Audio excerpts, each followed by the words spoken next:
I said that there might be some wrinkles on this journey. Well, there's been a wrinkle.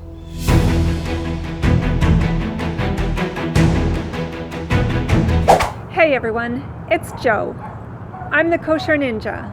I'm a city girl who loves Israel and Kung Fu, sometimes likes to get out of the city, and occasionally has a strong opinion or two.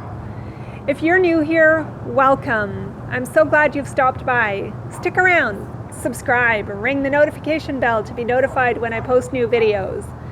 But right now, we're going to talk about what's going on in the world of logistics on my newest adventure, going back to school in Israel at 51 in COVID.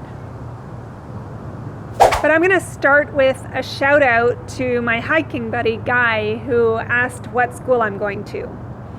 So this is a puzzle for you guys to figure out. I'm going to drop some hints from time to time, and last time I actually dropped a mother load. So I want to see how long it's going to take for you guys to figure it out. And for those of you who know, there's no cheating, no telling anybody, okay?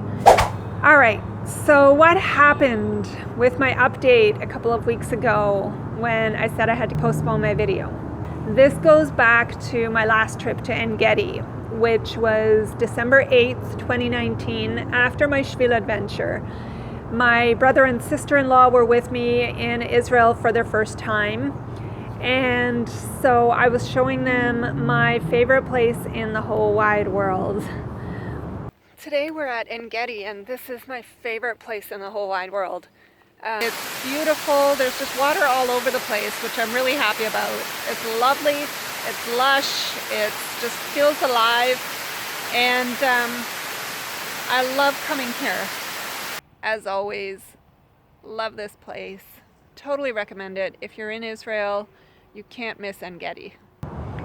As you can see, I was putting on a brave face, but in reality, I was actually really troubled, and I don't really know how to explain this to you, but I was unhappy in my happy place. And I just had this feeling like I was never going to be back again. Like maybe I didn't even want to be back. There was just this really dark, oppressive kind of feeling. And I blamed it on the weather at the time. But now, I don't know. December 8th, 2019, COVID was already on the move. Now, I'm not going to say that I knew COVID was happening because I didn't, but I don't know, there was something just really weird about it. Just something was just really off. But it does look like I'm going back to Israel, so hopefully I will be able to get back to En Gedi. But the circumstances are definitely not the same as they've ever been. So what does this have to do with my update a couple of weeks ago? Well, we got an email that morning, and the rules have changed again.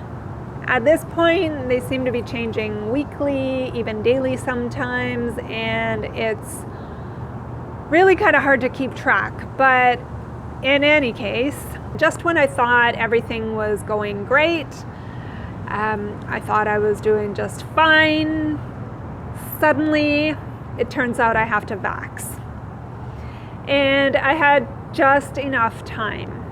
So for you YouTube overlords out there, just to be clear, I'm not saying for anybody not to get vaxxed. Everybody needs to do their own research, make their own decisions, and I'll leave it at that.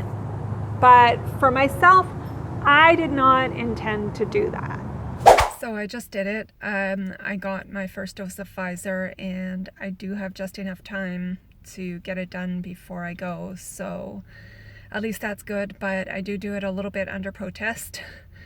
Yeah, I didn't plan to get the shots, but anyways, it is what it is. So yeah, I kind of do this under protest, but ultimately it came down to my fundamental question of which would I regret more, Would I regret getting the shot, or would I regret giving up on my dream? The sacrifices I make in my obsession with Israel. In other news, it really is starting to feel real, apart from the jab in my arm. Time is going so fast, and it was time to deal with my student visa. All right, off we go to get my student visa. I have my passport and my visa application and all the documents I need. There's health insurance, airline tickets, bank accounts, all kinds of info that you need for a student visa. And so I'm going to go mail it off, hope that there's minimal hassles. I think it should all be there. And really hoping I get my passport back, because not about the consulate, but you never know about the postal service, right? Cross my fingers. Seriously? The sun is bright. I was like getting ready to fill my address on the envelope, and I realized I forgot my passport pictures. Okay, this is like the third time I'm going out to like deal with this visa, so gotta go home, get the pictures, and hopefully this time everything is gonna be good. Photos in my bag. I think I'm good to go. Wish me luck, and third time's a charm, right? Registered mail receipt in hand. It's on its way. So that was easy. In fact, it was far too easy, and I'm just waiting for the other shoe to drop, for another wrinkle to show up. And I just hope that everything goes okay, I get my visa, there's no problems, because at this point, I will not be a happy camper. How about you? Have you had to make a difficult trade-off to follow your dreams? Tell me about it in the comments section down below. If you like this video, give me a thumbs up, subscribe, ring that bell, and share with your friends. I can't wait to see you again next time, but until then, thanks for watching, and shalom, eh?